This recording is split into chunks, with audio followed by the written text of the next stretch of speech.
So, good morning, everyone. My name morning. is Shazia Khan, and today we'll be looking at learning outcome 3. Okay, so we're going to look at using language and style and conventions which are appropriate to academic writing skills.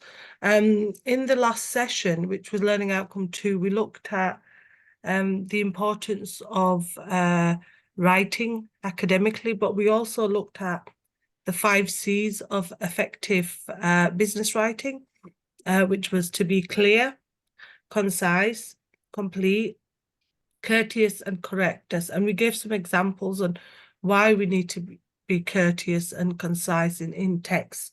We also looked at the 7 C's of communication in regards to everything being clear, coherent, concise, complete, concrete, courteous, and correct. And we then went on to identify each one with some examples in regards to that. And today we're going to be looking at learning outcome 3, which is to use language, style, and conventions appropriate to academic writing. So when we talk about academic writing, we know it's the importance of writing something academically, so professionally as well. So the indicative content for today's session is we're going to look at the language, the style, and conventions. We're going to look at academic writing should conform to accepted and appropriate conventions, such as using standard English and appropriate terminology. Why is it so important to use appropriate terminology and standard English?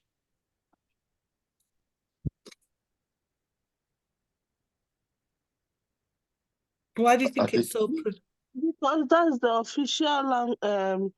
official language that is acceptable for understanding for large audience.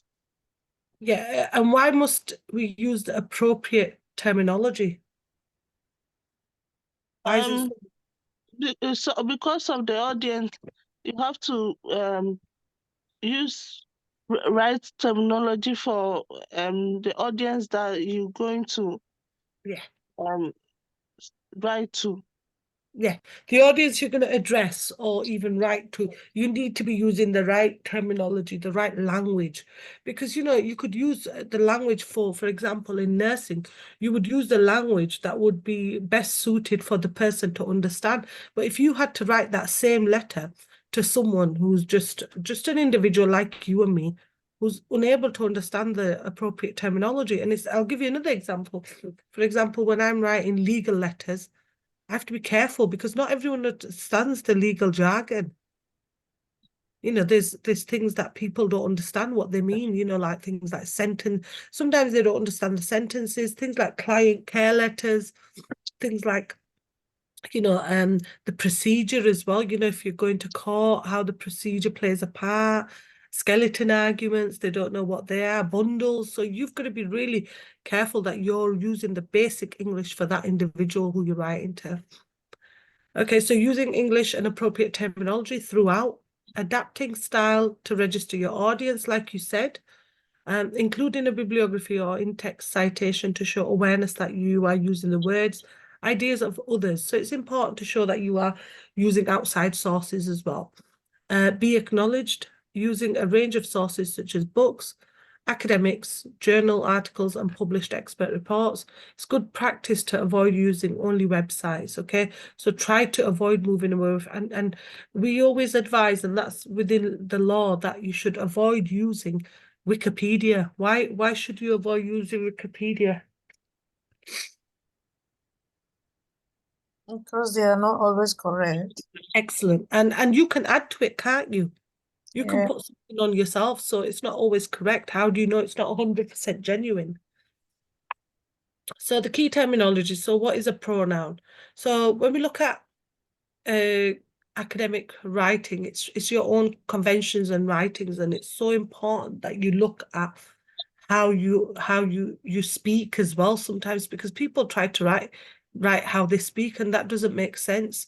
So, you need to make sure that your language that you speak is, able to, the next person is able to understand it, because it's, avoid contradictions, things like, can't, don't, wouldn't, and avoid using slang. Why is it so important to avoid using slang? Because they will Any not sort understand. Yeah, they'll not understand it. So you need to make sure that they understand. And, academic writing should really be objective. Most academic writing requires you to stand back and analyze as an objective, outlooker. So what is pronoun? So definition of a pronoun is defined as a word or a phrase that is used as a substitute for a noun or a noun phrase, which is known as the pronouns antecedent. Pronouns are short words and can do everything that nouns can do. And they are one of the building blocks of a sentence, so it's really important. Plural pronouns, any of a set of words such as I, she, he, you, we, or they in a language that are used substitutes nouns, phrases those referents are named or understand in context. So is a noun often used to repeat the same noun? Examples of pronouns, like we mentioned, is her, his, I, we. These are, trying to just I think we've got someone else.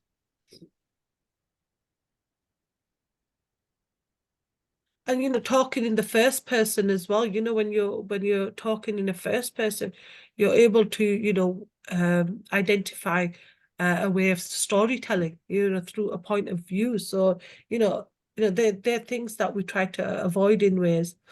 So there's a video here. Adibayu, are you on now? Yes, I'm here. Excellent, thank you. So there's a video here that we can watch, and it's on academic writing. So I'll just mute just 1 minute. So that video on academic writing, it was a brief introduction on how you would communicate writing, how would you avoid using slang. Was it quite important when she was talking about how different people write differently, the style of writing? Do you think that's quite important? Yes. Why for different situations, she said that you must write differently. Why is that so important? Based on your audience, so what you wrote about, maybe A might be a bit different from what you'll be writing about B. So you have Yeah. to focus on the audience to know what you're writing about. Yeah, you've got to identify who your audience is, don't you, Portia? Yeah. Also, the formal, the way you write, the style in which you write, what is expected of you. Everyone writes differently, so nobody writes the same. Okay, everyone has a different way of writing, and people, some people write very floral, some people write very academically, some people don't write academically. Okay, so there's no right or wrong answer for that. It's how your audience is and what you portray to your audience. Okay. So 3.1, we're looking at write accurately following accepted written language. So the ability to explain a concept or argument to an audience is a skill that can be learned. We have gone over the analysis of a question and the planning of an answer. We now need to take into account who we are addressing our answer to. So your audience should be the person who you set the question. It must be a group of peers, or it must be a group of strangers who have not heard the concept you are trying to explain. So whoever your audience is, as we've explained, your writing must be tailored to enable your message to be understood. Like Portia said, your audience is the one you are portraying your message to, so you need to make sure that you are portraying that message properly. For example, the question we looked at, do you all remember the question on hypertension in learning outcome 1 and 2? Yes. Yeah. Yeah. So if you ask to provide your answer to the hypertension question, to a group of doctors, you may go to more technical details than you would if you were trying to explain your answer to a group of people who had no medical training. You would also avoid the use of jargon. Jargon is terminology used within a specific group to describe things which usually make no sense. So if you were talking to a doctor then you'd make sure that you are using the legal terminology. If you're not talking to a doctor, you need to make sure that you are using terminology that people understand, because sometimes people don't understand certain terminology. And I've had friends that have come to me and said, oh, you wrote letters, legal letter, can you explain this to me? So I'm having to go through the letter with the person because they don't understand what the letter means. So you have to portray that to your actual audience, okay? The example again here was, if you said hypertension can lead to congestive cardiac failure and myocardial infarction to the doctors, they would be able to understand. However, the use of the jargon makes it very difficult for anyone else to understand. So to a lay audience, you would say high blood pressure can stop the heart working properly and can lead to a heart attack. And for me, I think I would understand the high blood pressure one. I don't think I'd understand the top one. Hypertension can lead to congestive cardiac failure. I know that's heart failure, but if I was not a doctor or anything, if I didn't know, I would be struggling to understand that. So it is the simple changes that you make to the wording of your answer that will not only make the work more understandable to everyone, but also demonstrate to those assessing the work that you have understood the audience you are presenting your work to and have demonstrated high level of thinking in that process. So, you need to be the one who's able to bring in your audience and able to talk to them. So what is pronouns? So as we mentioned earlier, a bit of an activity. A pronoun is defined as a word, phrase that is used as a substitution for a noun or noun phrase, which is known as pronouns antecedents. A list of people you'd write in the third person. So third person is not what you'd write in the first person. So if you're writing she, her, hers, he, him, his, himself, it is they, them, themselves, they are in the third person. So change the following sentence starters from the first person to the third person. So format report, I will be arguing that climate change. How would you change that then? You'd change it, they will be, so you could change that to they will be arguing instead of I, yes? So it's change it from the first person to the third person. So in B, you'd look at, as a nurse, I need to be aware of equality and diversity when caring for patients. And you would change that to, as a nurse, she needs to be aware of equality and diversity when caring for patients. So as you see, the third person is changed from first person to third person. Then the other example is C, and this is in a presentation.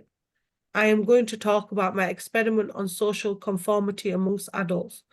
And then you could, to the third person, you would say that he is, if you're writing in third person, you would say he is going to talk about his experience on social conformity amongst adults. And we can see that academic writing is about conveying a message to an audience just as much as any other form of communication. It is following a set of conventions that allow for the standardization of work produced, which in turn allows the work to be assessed following a standardized set of criteria that can be applied to work written anywhere in the world.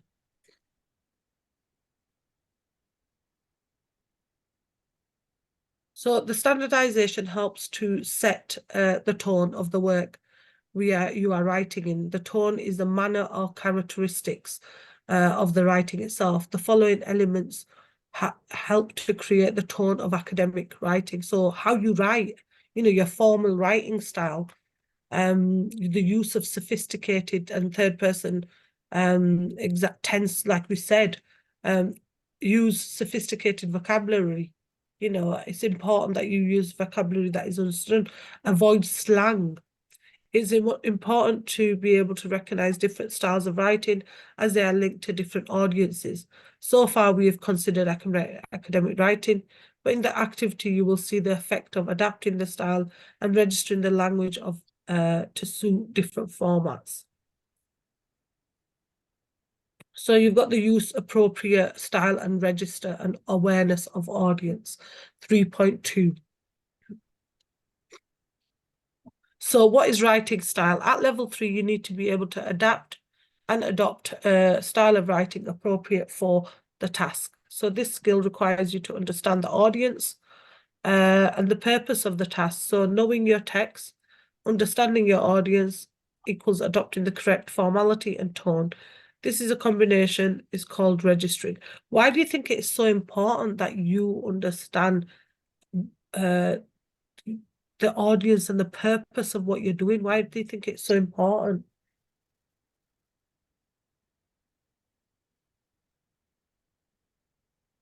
To get your message through. Why do you think to get your message through? So if you were writing, if you were doing something for if you were doing something for a patient and then you were doing something for nurses, how would you get everything across to your audience? Would you do it differently for a patient? Yeah. A patient is different from the nurse. For a patient to understand, you have to come to his level. Even the smallest things, don't you really? Yeah. You have Yeah, to for come them to to his understand level you. to, Sorry. I Yeah, mean, you've got to explain everything. mm, And for do you see that in your job, Josephine, in your own role? Do you see that sometimes yeah, that you're having to explain maybe yeah, again and again? yeah. There are some you are speaking to them, Yeah, they keep on telling you what they want, and you're trying to yeah, make him understand, but he's only understanding his own. yeah. So he's kind of ignoring what you're saying, aren't you? Yeah. So But it's because he doesn't understand. you have to be patient and Yeah, try to get your message through in one way or the other. yeah. And that's another thing. Patience is really important in this kind of work. Yeah. So the style as well, it's really important, in formal writing, you have different styles. So all texts have a style. The style is usually determined by the audience or the purpose of the text. Style includes factual, academic, official, instructional, journalistic, and fictional. So these are different styles that are required when writing. So the first one is factual. So factual text writing can be found in many places, and newspapers, magazines, articles, textbooks on the internet. Factual writing will usually be in a formal style, using long, complex sentences. It's usually backed up with statistics and evidence, and it is well organized and have a clear layout so information can be easily found. It may have footnotes, quotations, or other forms of reference, and it may use diagrams or charts to explain the complex data. It will introduce its subject, then follow it with a balanced argument, and it will summarize its main points. Then you have academic text, and this is similar in style to factual. It will include the elements of factual writing, but may be even more detailed and precise. It will avoid any omissions or errors, as it will most likely be examined in great detail. It will be clear and logical. It may be dry or not fun to read because its purpose is to educate, not entertain. Academic writing may offer other sources in the subject written to add further balance. It will usually include technical or a very specific vocabulary. So, these kind of texts that we have, the reasoning behind it is, it is there to make the person understand, and there's different types. You have the next one, which is official text. And these are official writing. So it could be including letters, business proposals, and press releases. Among many others, its style includes these elements. So the language in official writing must be formal language. Why do you think that must be formal? In official writing, why do you think the writing should be formal? Because the audience can be, for example, a proposal going to get a proposal from companies for, Yes. so it have to be very official because you are meeting Yeah. a different kind of audience. It can be It could the be like a business proposal, couldn't it? yeah, You might be, attracting a large audience, a yeah, business, a big organization, so yeah, they need to be more formal language. It needs to be polite language, especially in letters. It needs to be possible specific or technical elements. It must be extreme detail, and especially in legal documents, and the possible archaic language, including Latin, and neutral and impersonal language. So it needs to be more official because, like you said, it refers to the audience as well. So it may be a big business deal, it may be a big meeting, and you have to be there to identify this professionally. Instructional text, and this is instructional text may include wikis or manuals, and instructional language imperatives, technical vocabulary subject to the subject, textual features such as illustrations, diagrams, bullet points, advisory language, could, should, might, precise language. So it's also called an instructional text. The text includes organizational devices. It could be things like, it could range from recipes to board game instructions or how to complete a board game. So it could be like a manual, couldn't it? Like if you get a washing machine, it gives you instructions, doesn't it? Yeah.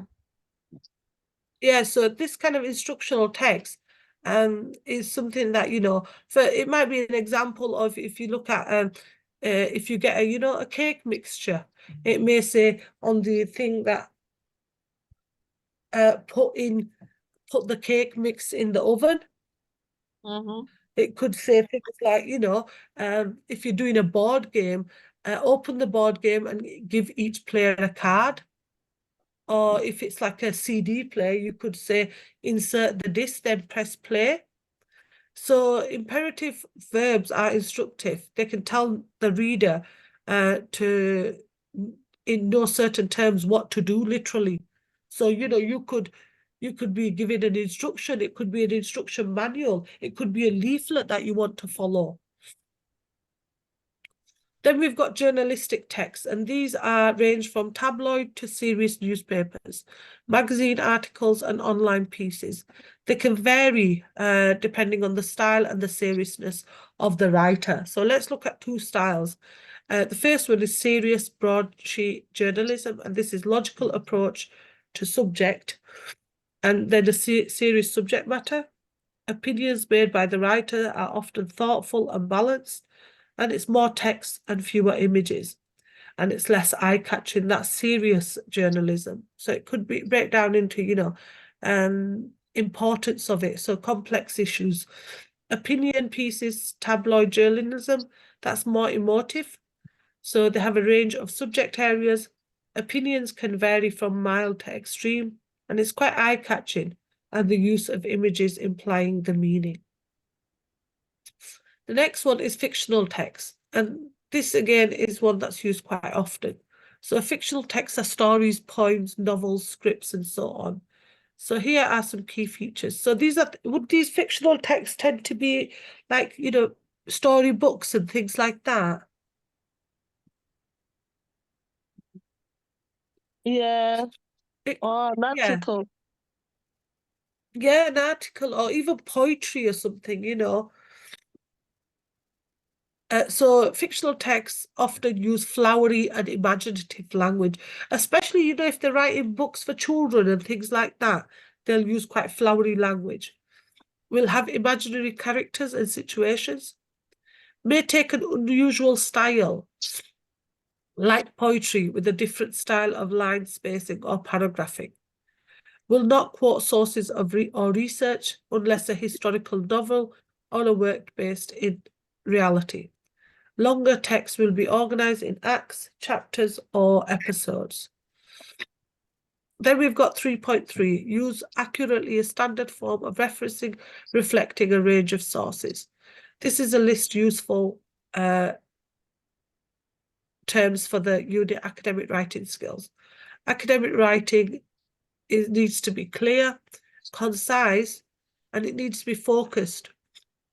It needs a structure and needs to be backed up by evidence. Why do you think it needs a structure and needs to be backed up by evidence? Why do you think that's so important?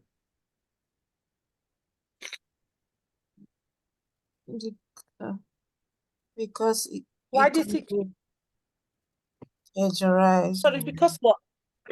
So it's going to It be can, more understandable. yeah. If there's a structure, will Yeah. people understand it better? If it's a structure, Yes. Yeah. Yeah. If there's a structure of something and it makes sense, then people understand it better. And then if it's backed up with evidence, why is it important when you write something, in an academic piece of work that you back it up with evidence? Because the audience can go and refer to the evidence to know more about what you wrote about. Yeah, so if you're writing about, if you're explaining something about hypertension and you need to back it up with evidence, don't you? Yeah. If you say this is hypertension and this is what happens, then you need to tell the audience where you've got this from. So your source is really important. So that's why when we talk about your source and backing up with evidence, you look at Harvard referencing being so important. The fact that we should be using Harvard referencing all the time to back our sources up. Its purpose is to aid the reader's understanding. It has a formal tone and style, but it's not complex and does not require the use of long sentences or complicated vocabulary. So these are some of the references we've used in today's session. So you've got quite a lot of references that you can refer to. The Canterbury Student Skills Resource. You've got the Library Development Group. You've got Future Learn, Prepare to Study, information on paraphrasing and quotations. There's a comprehensive guide there for Harvard referencing, which you've also got any sort of generators that you can use online, and plagiarism quiz in regards to, trying to avoid any sort of plagiarism. So making sure you're referencing everything. The plenary, some references there you could read. And there's also some links there, internet links that you could go on to read on academic writing styles. Any sort of questions, again, learnerwork@ukvarsity.co.uk. Submission of assignment is learnerwork@ukvarsity.co.uk, and it should be 2 weeks after completion of the unit. The unit tomorrow is we've got the last session tomorrow, which is the assignment session. And what I will do at the start, which I hope is helpful for a lot of you, is summarize the 3 learning outcomes, then go into the assignment. Is that okay for everyone? yeah. So I'll Yeah. briefly go through summarizing all 3 learning outcomes, and then I'll go through the assignment session. Okay, has anyone got any questions before we finish this session off now? So this is learning outcome 3, and then tomorrow is assignment session, and you have then finished this, so you have 2 weeks after that to complete your assignment. Has anyone got any questions before we finish today's session off? No, yeah. No question. No? No. So thank you for attending today's session.